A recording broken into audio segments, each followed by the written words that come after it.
Friends, आज इस अध्याय से आपको क्या मिलेगा? तो सब एक्सटर्नल थेरेपीज, फिर वो कुष्ठ हो, वातरक्त हो, वात व्याधि हो, शिरशूल हो, पामा हो, विचर्चिका हो, इसमें आपको इस अध्याय से सब वो द्रव्य मिलेंगे और टेक्निक्स मिलेगी कि उसको कैसे यूज करना है, ताकि इन सभी व्याधियों में हम मास्टरी ला सके। Okay, so are all of you ready for it? Wonderful feast of knowledge that is going to come because it is after पारायण। पारायण से रज और तम का आवरण मिटकर एक सत्या बुद्धि तात्कालिक स्वरूप में प्रवृत्त होती है, जिससे हमें सम्यक ज्ञान की प्राप्ति होती है। तो please type in the chat box so that I can understand that you all are ready.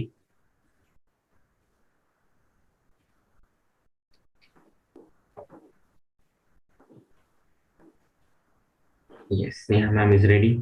Hope all of you are ready also. Great.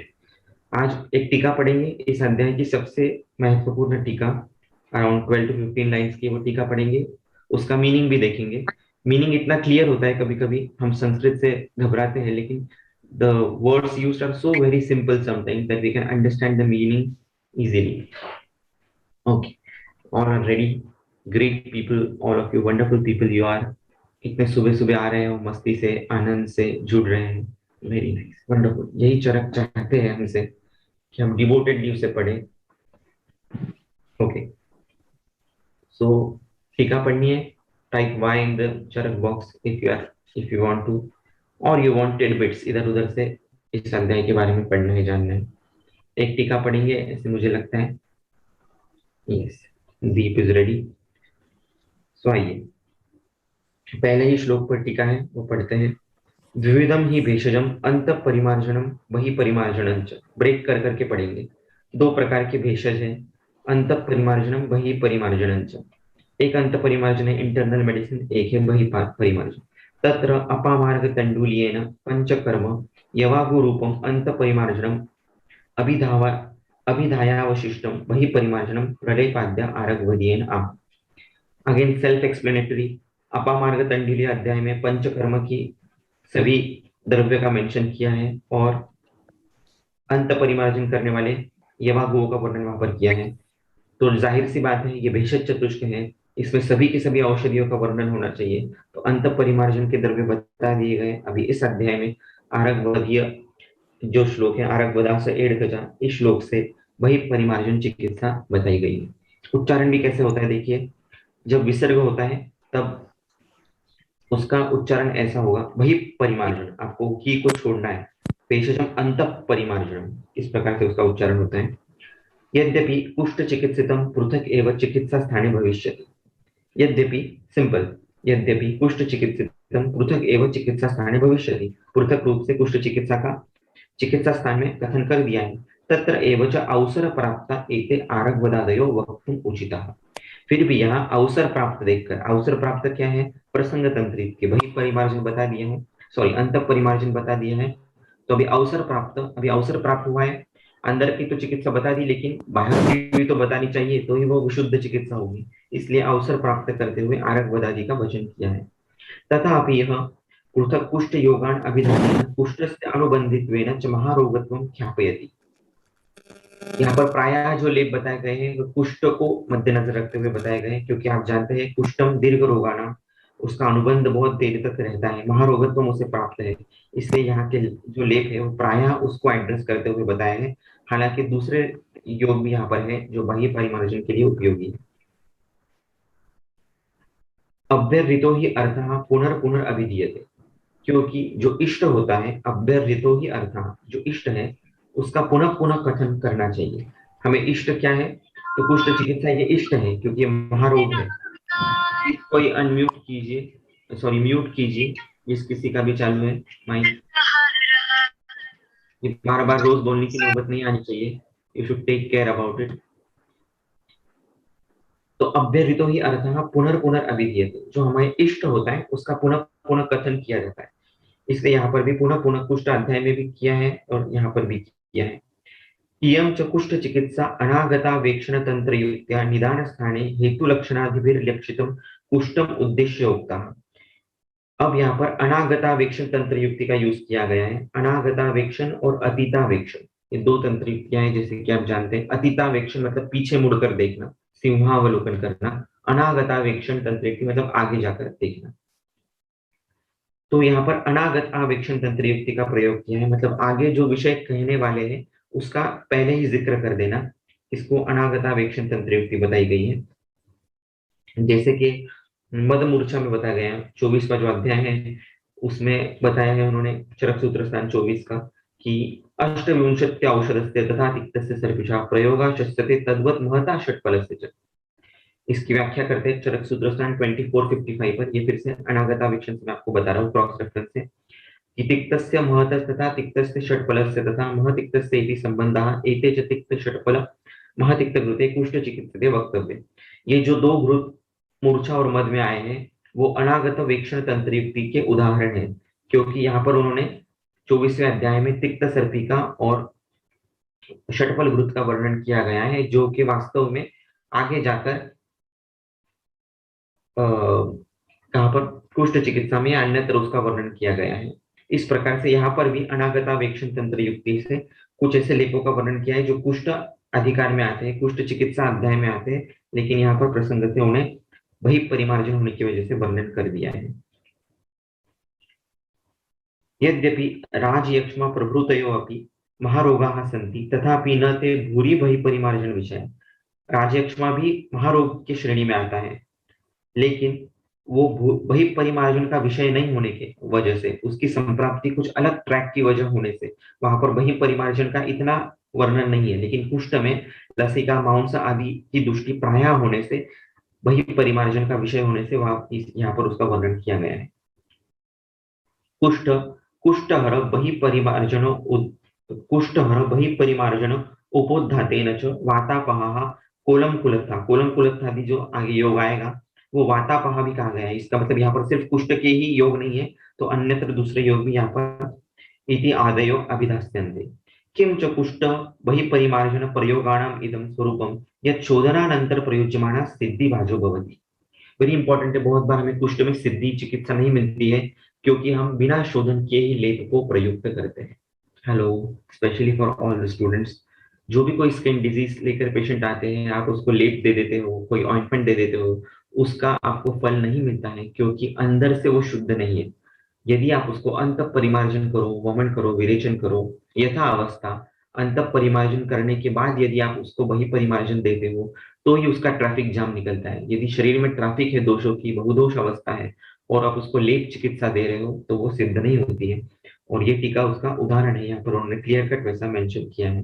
किम च कुष्ठहर बहि परिमार्जन प्रयोगाणाम इदं स्वरूपम यत् शोधनानंतरम प्रयुज्यमाण सिद्धि भाजो भवति। शोधन उपरांत किया गया हुआ वही परिमार्जन ही पूरी तरीके से सिद्ध होता है।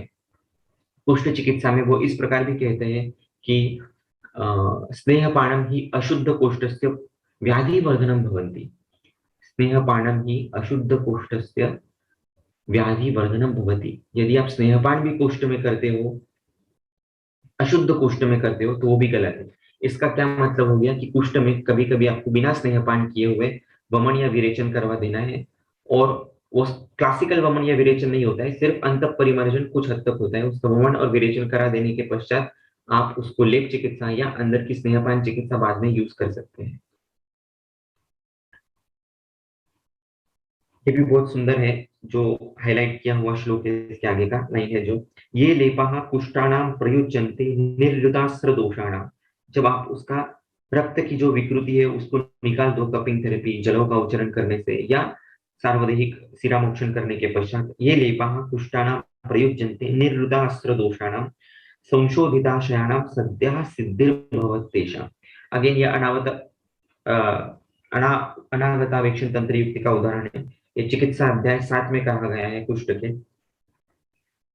वही आशय है इसका भी, बाह्य लेप कब प्रयुक्त करने हैं, जब रक्त मोक्षण कर दिया जाए। संशोधिताशयानम, जब आशय शुद्ध हो जाए उसके बाद ही किया गया लेपन चिकित्सा ये सिद्धि या फलद्रूप होती है। तत्पूर्वाध्याय संशोधनम अभिधाय कुष्ठ प्रयोगान अवसर प्राप्तान अभिदत्ता आचार्येण साधु ग्रंथ निवेशः कृतः। अगेन पूर्वाध्याय में अंत परिमार्जन बताया गया है, इसका सीधा सा मतलब है कि कुष्ठ के पहले या यहाँ पर जो भी लेप बताए गए हैं उसका प्रयोग यदि अवस्था हो तो आपको पहले संशोधन कर लेना है, फिर वही परिमार्जन करना है। हर जगह ये ऐसा ही होगा ऐसा जरूरी नहीं, कभी कभी अल्प दोष होते हैं, तो वहां पर आप डायरेक्टली लेप चिकित्सा भी यूज कर सकते हैं। जब मध्य दोष हो या बहुदोष अवस्था हो, तभी आपको शोधन करना है और फिर इन लेपों का यूज करना है। और एक महत्वपूर्ण क्वेश्चन आपको पढ़ना चाहिए कि कुष्ठ जो है उसकी मेन औषधि तो खदीर बताया है कि नहीं, खदीरम खदीरा कुष्ठ हराना। फिर यहाँ पर आरगवत का क्यों उल्लेख किया है? ओके, तो इसका भी टीकाकार स्पष्टीकरण देते हैं। यद्यपि च खदिरः कुष्ठहराणाम् इति वचनेन खदिरः कुष्ठहर भेषजेषु प्रधानम् तथापि खदिरं परित्यज्य आरग्वदाम् उपदिशयति कुष्ठः कुष्ठहर बहिःपरिमार्जन भेषजेषु आरग्वदस्यैव प्रधानत्वख्यापनार्थम्। खदीर ये इंटरनल मेडिसिन श्रेष्ठ है, आरग्वद जो है ये बहिःपरिमार्जन में श्रेष्ठ है, इसलिए यहाँ पर आरग्वद का वर्णन आया हुआ है। टीका is very very self explanatory. Clear हो गया सबको? जो टीका हमने देखी वो क्लियर है? उससे रिलेटेड कोई क्वेश्चन होगा तो पूछिए पहले। 50 participants are there today, wonderful, 50 lovely people. और अगला जो अध्याय देखने वाले हैं हम, उसमें यही 50 है। M50 फॉर्मूला जिसे मैं बोलता हूँ, महाकषाय के 50 फॉर्मूले। ऐसे 50 लोग हमसे आज बुद्ध जुड़े हुए हैं। Yes, Neha ma'am is clear with it. Sumod sir को भी क्लियर है एकदम। Yes Sumod sir, 5:1 formula, lovely. एक वाक्य आप लिख सकते हैं, बाकी 4 वाक्य मन ही मन में बोल सकते हैं। वॉइस ब्रेक हो रहा था, सो सॉरी फॉर दैट। वैसे मेरा वाईफाई ऑन है। ओके, नेहा नंदुरकर मैडम ने कुछ क्वेश्चन पूछा है, वो देखते हैं। सर पुष्ट में लेप करने का विधान शोधन के बाद दिया गया है, एंड यहाँ भी शोधन के बाद ही लेप बताए गए हैं। कुछ सिग्निफिकेंस है क्या इसका चिकित्सा में? क्लियर हो गया नेहा डाउट? ट्रैफिक जाम होगा सभी जगह पर। जो कुष्ठ के अपन ने 7 दृश्य देखे हैं या देखेंगे, उसमें हर जगह पर स्रोतोरोध जैसी संप्राप्ति या मलिन दोष है, तो मलिन दोषों पर वो लगाया हुआ लेप भाजक पित्त पाचन करके अंदर कैसे लेके जाएगा? उसका पहले शोधन हो जाना चाहिए ठीक से, थोड़ा सा रास्ता मिल जाना चाहिए, फिर हर जगह पर वो पहुंच पाएगा ठीक से। ओके, वंडरफुल टीका, बहुत सुंदर टीका है ये। इसमें बहुत सारे डाउट्स हमारे क्लियर भी हो जाते हैं और नए नए डाउट्स उत्पन्न भी करते हैं वो। इसलिए टीका पढ़नी है। जो क्वेश्चन हमें नहीं पढ़ा है वो उनको पढ़ा हुआ रहता है, वो पढ़ने से हमें नया क्वेश्चन मिलता है और नई डायरेक्शन भी मिलती है। आगे देख लेते हैं। अभी आज आपका होमवर्क क्या रहेगा, तो आपको एक सिंपल काम करना है। इस अध्याय में कौन सी वनस्पति सबसे ज्यादा यूज की गई ये आपको ढूंढना है। ओके, आरकवत तो एक इंपॉर्टेंट है ही, लेकिन सेकंड इंपॉर्टेंट कौन सी वनस्पति ज्यादा यूज की गई है ये आपको ढूंढना है। मान लीजिए वो मदन फल होगा, शिरीष होगा, तो इससे हमें एक सेकंड मेडिसिन मिल जाएगी जो कि चॉइस ऑफ मेडिसिन होगा। फिर हम बहुत सारे लेपों में उस मेडिसिन को आरकवत के साथ या अकेले भी यूज कर सकते हैं। ये सिंपल आप कर सकते हैं। So who all are going to do this thing? Find out which medicine, which herb is used most in this अध्याय। कौन करेगा? ये सभी करेंगे? सभी करेंगे तो अपने आप वो अध्याय फिर से हमारे नजरों के नीचे से जाएगा, नई नई कुछ चीजें भी सीखने को मिलेगी। Wonderful, great great great. आपका उत्साह ही मेरी ताकत है, हमारी ताकत है। वंडरफुल। अभी यहाँ पर पहले कुछ 6 लेप दिए गए हैं। कारकवदादि प्रदेह है, श्रेयावादि प्रदेह है, ऐसे 6 प्रदेह दिए गए हैं। प्रदेह और प्रलेप का भी भेद आपको पता होगा, नहीं होगा तो पढ़ लेना। कितनी मात्रा में उसका ये हो तो उसे प्रदेह कहते हैं, कितनी मात्रा में उसका लेप किया जाए तो प्रलेप कहते हैं। यहाँ पर जो श्लोक बताए गए हैं उसमें 6 तरह के योग है, जो गो पीत पित्त करने के बाद पुनः पीस कर बनाए गए हैं। मतलब क्या? चूर्ण करके गोरोचन की भावनाएं देकर, जो भी ये 6 योग है उसको चूर्ण कर लेना है और गोरोचन की भावना देकर फिर से पीसकर सुखाकर सरसों के तेल में मिक्स कर कर ये लेप दिए गए। अब इसमें प्रैक्टिकल बहुत सारे प्रॉब्लम्स आएंगे, हमें गोरोचन मिलता नहीं है, शुद्ध मिलता नहीं है, तो नो प्रॉब्लम अबाउट इट। आप उसको ना भी यूज करो तो भी चलेगा। जैसे अभी मैं क्या करता हूँ, तो इन 6 प्रदेयों में जो इजीली अवेलेबल है, जो इंपॉर्टेंट है या जिसका ज्यादा वर्णन है वो लेता हूँ। जैसे फॉर एग्जाम्पल अभी कॉम्बिनेशन बना के देता हूँ मैं आपको। आरंगवत चक्रमर्द इजिली मिल जाता है, वासा मिल जाता है, गुड़ूची मिल जाती है, मदन फल है, हल्दी है, दारू हल्दी है। यहाँ पर 6 द्रव्य मिल गए। फिर नीचे श्रावादि प्रदेह है, उसमें से मैंने नीम लिया, विडंग लिया। भुरुज पत्र ग्रंथादि प्रदेह है, तीसरे नंबर का, उसमें से मैंने लहसुन लिया। काशी हीरा शिरीष जाने देते हैं, थोड़ा सा एम्बिगियस ड्रग भी है, इजीली मिलते नहीं है। 4th नंबर का है फनिक जकादी प्रदेह। इसमें कूटज भी हर जगह अवेलेबल नहीं होता है, सप्तपर्ण भी नहीं, पीलू नहीं, कूट नहीं, चमेली की पत्तियां मिलती है तो उसको मार्क कर देते हैं। वचादि प्रदेह में वचा है, वचा मिल जाती है इजीली। त्रिवृत है, निकुंभ है, गैरिक है, गैरिक भी मिल जाता है, अंजन भी है। मनशीर, हरिताल आदि जो है आगे के इसमें तो अर्जुन ले लेते हैं, इसमें से मुस्ता ले लेते हैं, राल भी ले लेते हैं। अभी इनकी फलश्रुति पहले देखेंगे क्या क्या है। तो कुष्ठ, नूतन किलास रोग, इंद्रलुप्त यानी कि गंजापन, किटिब, भगंदर, अर्श, अपची, पामा रोग। देखिए इसमें कितने अलग अलग रोग आए, इंद्रलुप्त भी आया है, मतलब इंद्रलुप्त के पेशेंट में एरियाटा में, एलोपेशिया में आप इसको यूज कर सकते हैं। दद्रु में, भगंदर और अर्श में भी बाह्य चिकित्सा बहुत इंपॉर्टेंट है, क्योंकि वहां पर जो संग हो चुका है दोषों का उसको हमें ब्रेक करना होता है पहले पहले। इसलिए वहां पर आप अर्श चिकित्सा भी देखो तो वहां पर शुरुआत में स्वेदन, अवगाह और लेप चिकित्सा यही आई हुई है, और बाद में फिर अंत परिमार्जन के औषधियां है। तो इस प्रकार से अभी हमारे पास एक कॉम्बो बन गया। इस कॉम्बो को ये द्रव्य में, अभी जैसे मान लीजिए आपको भगंदर में यूज करना है तो भगंदर की संप्राप्ति आपको देखनी होगी, या भगंदर चिकित्सा में जाकर देखना होगा कौन से द्रव्य ज्यादा यूज किए गए हैं, उस हिसाब से आप इसमें से कुछ चॉइस कर सकते हैं। यहाँ पर फिर से आया है वही इंद्रलुप्त। इंद्रलुप्त की संप्राप्ति किस प्रकार से होती है, इंद्रलुप्त के चिकित्सा में कौन से द्रव्यों का यूज किया गया है, वही परिमार्जन में भी कौन से द्रव्य यूज किए गए हैं, उसमें से जो कॉमन द्रव्य मिलते हैं यहाँ पर वो आपको यूज करने हैं। जैसे अभी मैं फिर से दोहरा देता हूँ, जो लिख रहे हैं वो लिख सकते हैं। इन द्रव्यों का कॉम्बिनेशन आप आपके कुष्ठ के पेशेंट्स में, इंद्रलुप्त में, अर्श में, भगंदर में और पामा रोग में यूज कर सकते हैं। स्केबीज जैसे पेशेंट में भी आप इसको यूज कर सकते हैं। क्या क्या है, आपको चूर्ण कर लेना है इन सभी का। आरगवत, चक्रमर्द, वासा, गुड़ुचि, मदनपल, हल्दी, दारू हल्दी, निम्ब, विडंग, लहसुन, चमेली की पत्तियां, वचा, गैरिक, अर्जुन की छाल, मुस्ता और राम, इसमें से जो अवेलेबल है जितनी मिलती है उसको चूर्ण करके रख सकते हैं। इन्हीं को इनकी फिर से भावना देकर आप चूर्ण करके रख सकते हैं। गोपीत पित्त यानी कि आपको गोरोचन मिलता है तो बहुत अच्छा, किसी किसी कंपनी का मिलता है, वैद्य रत्न का भी मिलता है, तो वो गोरोचन भी यूज कर करके आप भावना देकर उसको यूज कर सकते हैं। पेशेंट को बेसिक अंत परिमार्जन आप दे सकते हैं पहले, और उसके बाद ये चिकित्सा दे सकते हैं।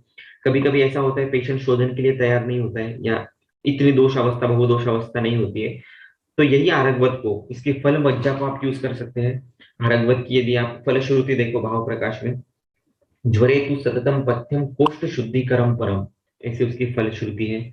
ज्वर में हमेशा पथ्य करे और कोष्ठ को शुद्ध कराने वाला है। इसलिए कुछ शोधन बिना स्नेहपान का ही आपको अभिपत्ति कर चूर्ण या आरगवत फांट, आरगवत मगज इस प्रकार से कुछ दिनों तक देकर, 7 दिन तक, 10 दिन तक देकर, उसको रुक्षण प्रधान डाइट देकर, फिर उसके बाद 10 दिनों उपरांत आप उसमें लेप चिकित्सा यूज कर सकते हैं। यहाँ तक क्लियर है? कुछ क्वेश्चन होगा तो बताइए। It's very very interesting thing that we are seeing. आपके सभी जो एक्सटर्नल थेरेपीज है वो क्लियर हो सकती है, बहुत यश मिल सकता है यदि हम सही तरीके से इस कंसेप्ट को समझ ले तो। So please unmute and speak और type in the chat box.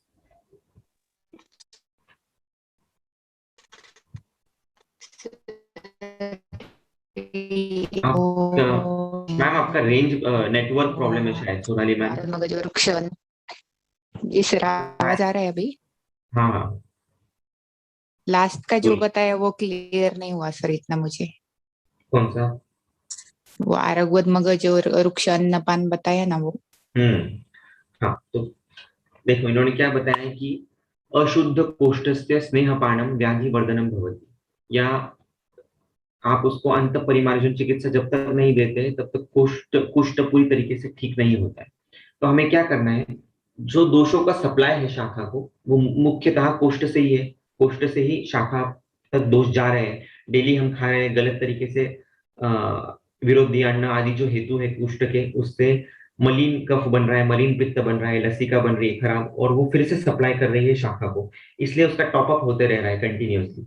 इसलिए हमें ये टॉपअप रोकना है। टॉपअप रोकने के लिए क्या करना है, तो सद्यो स्नेहन, सॉरी सद्यो वमन या सद्यो विरेचन, या दीर्घ काल तक, थोड़े दीर्घ काल तक मृदु विरेचन, क्योंकि आरगवत ये चतुर अंगुलाना प्रमोशन में श्रेष्ठ है। इसलिए आप नित्य आरगवत का सेवन करेंगे तो उसका कोष्ठ जो है वो शुद्ध हो जाएगा, कोष्ठ से शाखा में सप्लाई कम हो जाएगा, और कोष्ठ से शाखा में सप्लाई कम हो गया, तो अपने आप कुछ हद तक स्वभाव परमवाद से वो व्याधि कम होता जाएगा, नए परमाणु नहीं मिलेंगे उससे, मलिन नई परमाणु। और उसी दौरान आप उसको लेप चिकित्सा भी दोगे, और लेप में ऐसे द्रव्य है जो पाचन करने वाले भी है, जैसे मदन फल है। ये उत्कृष्ट दोषों को स्थानिक बाह्य लेवल पे भी उसको निकालने में मदद कर रहे हैं। कुछ पाचन करने वाले द्रव्य है, कुछ शमन करने वाले, कुछ रक्त प्रसादन करने वाले, ऐसे द्रव्यों का ये कॉम्बिनेशन। तो ये इस तरीके से काम करते हैं।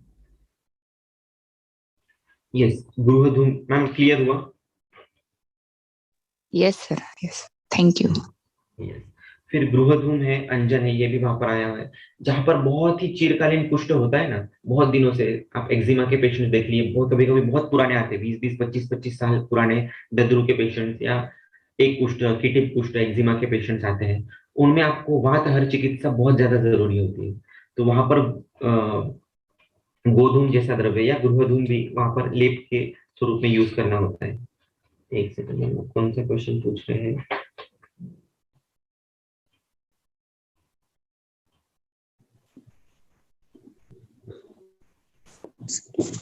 श्लोक नंबर 5।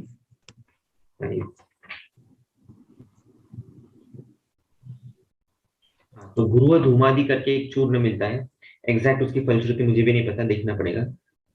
और अंजन का भी I don't know what is the role in it, उसकी भी फिर से लक्षण देखने पड़ेंगे। किसी को पता होगा तो प्लीज बताइए, गृह धूम और अंजन इसका क्या रोल है कुष्ठ में।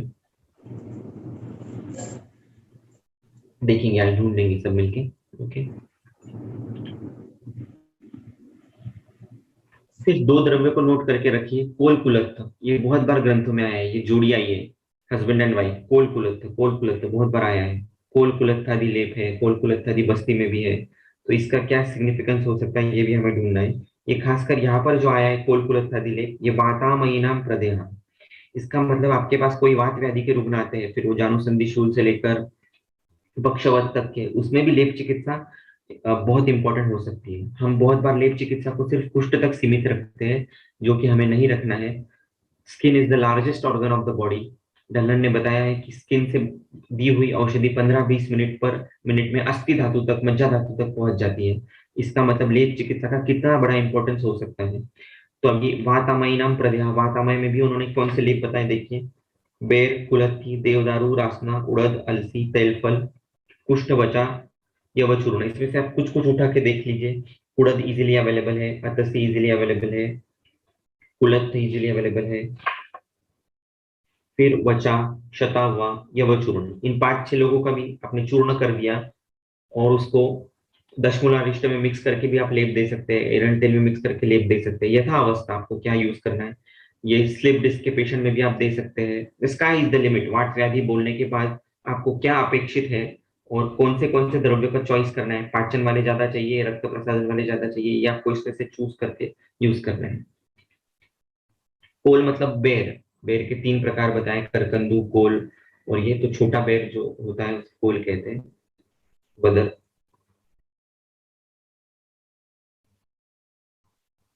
एक उदर पीड़ा नाशक लेप है, बहुत ही सुंदर है, ये मैंने पेशेंट्स में यूज भी किया है, हमारे गुरु महाराज ने उनको दिया था एक बार, तो बहुत अच्छा इसका रिजल्ट था। यव का चूर्ण लेना है, यव की पाउडर, उसमें तक्र मिला देना है और यवक्षार डालना है। सिंपल टू रिमेम्बर ऑल्सो, यव और यवक्षार तक्र में मिक्स करते हुए आपको उसका गरम गरम लेप लगाना है पेट के ऊपर। तो इंस्टेंटली उदर शुल्क कम होता है। इंस्टेंटली मतलब कितने इंस्टेंटली, तो विद इन 10 to 15 मिनट से लेकर 48 मिनट्स तक, और मैक्सिमम 3 आवर्स तक।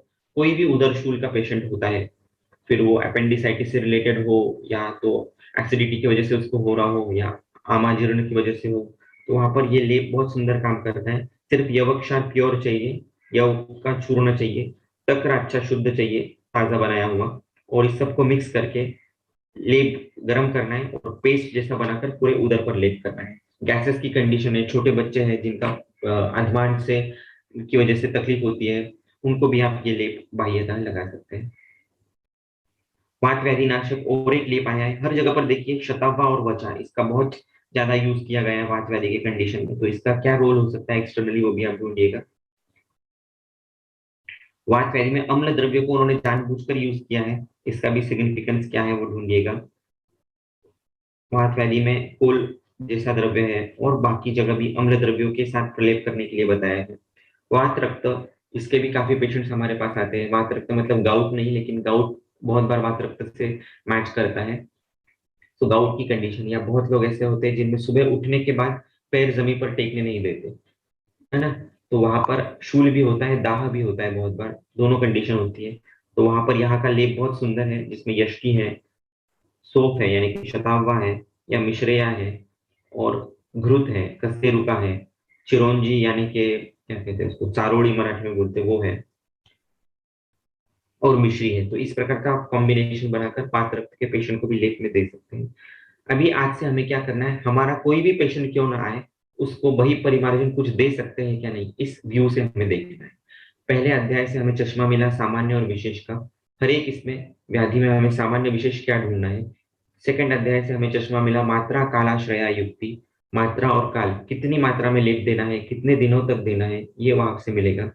तीसरे अध्याय से हमें मिला है कि अलग अलग प्रकार के द्रव्य है, लेकिन कौन पाचन जाती है, कौन रक्त प्रसादन वाले है, कौन शमन वाले है, कौन वाताहर है, इस प्रकार का एनालिसिस करके योजका तत्र दुर्लभ, उचित योजना कर करके इनमें से जो इजीली अवेलेबल है, जो अनएम्बिग्युअस ड्रग है, उनको मिक्स कर करके आपको लेप चिकित्सा देनी है।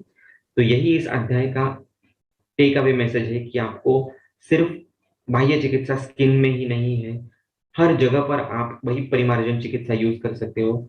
And it depends solely on to the thinking capacity of the वैद्य, वो कितना ब्रॉडली थिंक कर सकता है, अंदर उसका सामान्य विशेष कितना स्ट्रांग है बुद्धि के लेवल पर। अगर वो बुद्धि के लेवल पर सामान्य विशेष बहुत स्ट्रांग होगा, तो आप लिटरली हर एक व्याधि में वही परिमार्जन चिकित्सा यूज कर सकते हैं। यव चूर्ण का प्रमाण और यवक्षार का प्रमाण कितना लेना है, तो अमूमन तौर पर एक 3 ग्राम यदि यव चूर्ण लेते हैं आप, तो उसका 1/5 यवक्षार लेना है ना। ये कहीं पर लिखा हुआ नहीं है, ये प्रैक्टिस से आया हुआ है, अभ्यास से आया हुआ है। तो आप यव चूर्ण का 1/5 यवक्षार चूर्ण उसमें डाल सकते हैं।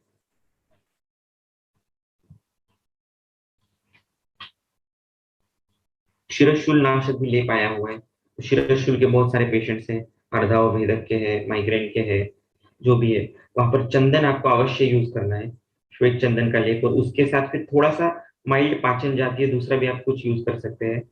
या टिपिकल वातज शिरोशूल होगा तो उसमें तगर जरूर यूज करना, और पित्त जातीय होगा या पित्त अणुबंधी होगा तो उसमें उत्पल यानी कि या तो कोई कमल के पत्ते, उसका चूर्ण चंदन के साथ आप मिक्स कर कर घृत के साथ लेप लगा सकते हैं। यष्टि को भी आपको यूज करना है, यष्टि चंदन का लेप भी बहुत अच्छे से काम करता है। और कुछ मात्रा में वहां पर इलायची भी आपको कूट कर उसमें डालनी है चूर्ण में। सुगंध की वजह से बहुत बार जो शिरशूल के पेशेंट्स होते हैं, उनको एक गंध का प्रॉब्लम रहता है, ये आप ऑब्जर्व कीजिएगा। या तो उन्हें इरिटेशन होता है किसी गंध से, या तो गंध ले ही नहीं पाते, एनोस्मिया जैसी कंडीशन होती है। तो उसमें भी आप पाचन करने वाला गंध जातीय द्रव्य जैसे एला है, वैसे आप यूज कर सकते हैं।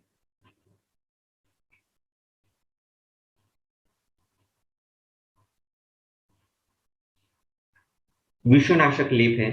तो विषनाशक लेप मतलब क्या, जहां जहां पर कोई कंडीशन होगी विष की, बहुत बार आम विष की वजह से वजह से भी कुष्ठ जैसी कंडीशन या ददरू जैसी कंडीशन होती है। तो वहां पर आपको निर्गुंडी का प्रदेह भी लगा दिया। एक बार मेरा निर्गुंडी का लेक्चर सुनिएगा यूट्यूब के ऊपर, उसमें से भी निर्गुंडी के बहुत सारे यूजेस बताए, उसमें से एक यूज है सिंधुवार का, वो है विषग्न प्रभाव है उसका। तो आप एक्सटर्नली भी उसका लेप लगा सकते हैं। आप विष को कौन से डायमेंशन में पेशेंट में देख रहे हैं, उसके हिसाब से वो काम करेगा।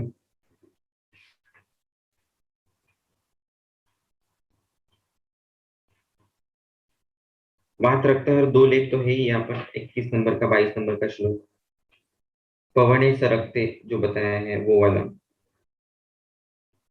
और 22 वाला जो है उसमें भी रक्त अनिल अर्तिम प्रणुदेत प्रदेहा, इसमें भी बात रक्त के ही लेप है। ये सर ने पूछा है गोधूमादि लेप में क्या यूज कर सकते हैं गोट्स मिल्क की जगह। आइडियली जो बताया वही यूज करना चाहिए। अमेजोन पे भी गोट मिल्क मिलता है, अगर आप सच में यूज करना चाहते हो, या पेशेंट सच में वैसा है कि दूसरा कोई ऑप्शन नहीं है, तो आप वहां से उसके कैप्सूल्स भी मिलते हैं। उसके कैप्सूल्स गोट मिल्क के जो मिल्क पाउडर फॉर्म में भी मिलते हैं, उसको क्रश कर कर भी आप उसका लेप बना सकते हो। नहीं है तो कोई बात नहीं, गाय का दूध आप यूज कीजिए।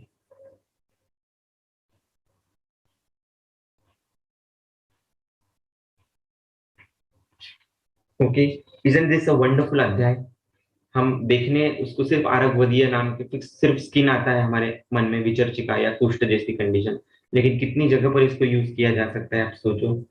और आज से ये एक प्रण करना है कि मैं सोचूंगा तो भी एटलीस्ट जो भी पेशेंट सामने आए उसको एक्सटर्नल थेरेपी में कुछ दे सकता हूँ क्या, ये आपको सोचना है। 3 ऐनक हमें मिल गए हैं, सामान्य विशेष का, मात्रा कालाश्रय युक्ति का, और थर्ड में वही परिमार्जन का।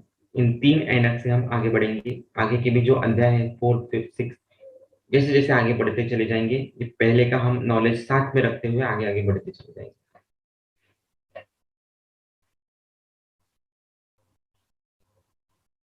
Yes, wonderful. और शेयर भी करते जाइए प्लीज, ग्रुप पे एक्टिव रहिए, क्वेश्चंस पूछिए। आज थर्ड अध्याय से रिलेटेड ही आपका क्वेश्चनिंग होगा। आपको पढ़ना भी है तो मजा आएगा। जो भी होमवर्क दिया है, टास्क दिए, उसको पढ़िए ताकि वो अध्याय और क्लियर हो जाए, और डाउट्स क्लियर हो जाए, नए डाउट्स उत्पन्न हो जाए, ताकि हमें और उत्सुकता है पढ़ने की। बहुत ही कम लोग एक्टिव है ग्रुप पर, हालांकि बहुत कम टाइम रखा है क्योंकि हमें मिनिमम यूज करना है व्हाट्सएप का, नहीं तो फिर हम एक चर्चा जो है वो बहुत दूर तक चली जाती है। तो मिनिमम टाइम है, उसमें क्वेश्चंस पूछिए, सोल्यूशंस भी दीजिए। ये जो चीजें हम सीख रहे हैं उसको प्रैक्टिकली अप्लाई करना उतना ही ज्यादा जरूरी है पेशेंट्स में। और जो भी आपको केस रिजल्ट्स मिलेंगे, पॉजिटिव और नेगेटिव, वो भी शेयर कीजिए। सर, हमने आरगवद का ये कॉम्बिनेशन जो आपने बताया था, ये लेप यूज किया लेकिन कोई रिजल्ट नहीं मिला उसमें। नो प्रॉब्लम, वो शेयर कीजिए, that is also a very good finding. Result क्यों नहीं मिला, फिर हम उस पर चर्चा कर सकते हैं। ये सीतोपला वहां पर आई है क्योंकि रक्त अणुबंधी कंडीशन है वहां पर।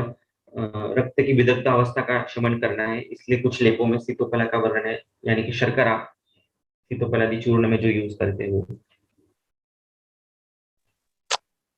सर एक क्वेश्चन था। हम्म मतलब थोड़ा अधिकरण से है, लेकिन कुष्ठ का संदर्भ आया है इसलिए कुष्ठ के हम्म बारे में एक क्वेश्चन है कि हम्म चरकाचार्य ने बताया है कि वातोत्तरीषु सर्पी, मतलब हम्म वातोत्तर कुष्ठ में सर्पी पान करना है ऐसा। और बराबर। ज्वर चिकित्सा में भी सर्पी पान की अवस्था बताई है कि वातोत्तर अवस्था, कपक्षीण अवस्था और दोष का पक्व अवस्था ऐसे। हम्म लेकिन सुश्रुत संहिता में सर ऐसा दिया है कि सभी प्रकार के कुष्ठ में स्नेहपान पहले यूज करना है। तो कैसे सोचे सर, मतलब कंफ्यूजन होता है कि अलग अलग ग्रंथ में थोड़ा हम्म अलग अलग बताया है, तो हम कैसे सोचे फिर। हम्म, सही बात है। अब इसमें एक तो पहले हमें पढ़ना पड़ेगा कि कुष्ठ की संप्राप्ति सुश्रुत के अनुसार क्या है, कुष्ठ या अध्याय किसके आगे पीछे आया गया है, और कुष्ठ का नजरिया क्या है, क्योंकि चरक जो है वो अग्नि की नजरिए से हमेशा कुष्ठ देखते हैं, इसलिए उसमें उन्होंने अंत कोष्ठ का परिमार्जन करने के बाद चिकित्सा है, जबकि सुश्रुत जो है वो रक्त की नजर से कुष्ठ को देखते हैं। ऐसा शायद होगा। अगर वो रक्त की नजर से देखते हैं, सिर्फ शाखा पे कॉन्सेंट्रेट कर रहे हैं, तो इसलिए उन्होंने डायरेक्ट स्नेहपान बता दिया है कि डायरेक्ट वो प्रभाव से उधर जाकर काम करेगा। लेकिन चरक ने हमेशा पहले पाचन को, शोधन को एम्फोसिस किया और बाद में चिकित्सा बताई है। फिर भी अच्छा क्वेश्चन है, मैं पढ़ता हूँ और फिर बताता हूँ। सुश्रुत का मैंने नहीं पढ़ा है कि एग्जैक्टली उसकी उनकी संप्राप्ति क्या है, वो पढ़ने के बाद समझ में आएगा और क्लियर हो जाएगा। जी सर, रेफरेंस बताती हूँ। सुश्रुत हाँ, संहिता चिकित्सा स्थान 9 नंबर का अध्याय, 7 नंबर का सूत्र, एक मिनट लिख लेता नाइन हूँ, बाई सूची सेवन 9/7। ओके, यस, आज ये पढ़कर हम डिस्कस करेंगे इसके ऊपर। Very nice. ऐसा इंक्विजिटिव माइंड चाहिए हर टाइम। क्वेश्चन क्वेश्चन योरसेल्फ, मुझे सच में समझा है या टेकन फॉर ग्रांटेड ले रही हो श्लोक को। टेकन फॉर ग्रांटेड बिल्कुल नहीं लेना है, हर एक चीज पे क्वेश्चन आना चाहिए आपको, अरे सच में ऐसा है क्या। आज अमन सर ने, निधि मैम ने, सोनल मैम ने बहुत अच्छे क्वेश्चन पूछे हैं। Excuse me sir. Hmm sir वो गोधुमादि लेप गरम करके लगाना है। बात रक्त में है ना। वात, वाते से रक्ते सघृतम प्रदेहो गोधूम चूर्ण नहीं नहीं, ऐसे ही चगलीपय। लगाना है, गर्म नहीं करना उसको। मिक्स होने के लिए अच्छे से गर्म कर लीजिए, लेकिन ठंडा होने के बाद लगाना, क्योंकि रक्तवातज कंडीशन है ना, विदग्ध अवस्था है, दाह प्रदान कंडीशन है। Okay sir. और प्रपोर्शन कितना सर? क्या क्या कंटेंट्स है उसमें। गो गोधूम घृत और चगलीपय। बस 3 ही चीजें है ना। तो अभी उसका प्रोपोर्शन लेप के हिसाब से रहेगा, जैसे अभी 1 चम्मच गोधूम लिया तो उसमें लगभग आधा चम्मच घी लगता है, और लेप होने के लिए जितना आवश्यक है उतना दुग्ध मिक्स करना है। मतलब पतला लेप करना है या प्रदेह है क्या प्रलेप है वो, प्रदेह? क्या वैसे मेंशन नहीं। तो प्रदेह का देखना, प्रदेह के लिए 1/4 है या हाफ है, एक बार देखना कितना लगाते हैं उसके लिए। Okay sir. मुझे भी एग्जैक्ट याद नहीं आ रहा है, वन प्रदेह के लिए मेरे ख्याल से 1/4 अंगुली है। Please correct me if I am wrong. उसका लेप लगाना है उसमें। Hello, namaste, sir. Yes ma'am. I would like to know your opinion on like when Acharya Charaka gives our combination of dravyas like Pushtam, Haridre, Surasambatolam, Nimbashwagandhe, Suradharshitru, etc. Is it like that combination? I mean, the combination has to be used or ma'am any specific? Just a minute, actually ना 1 minute में meeting खत्म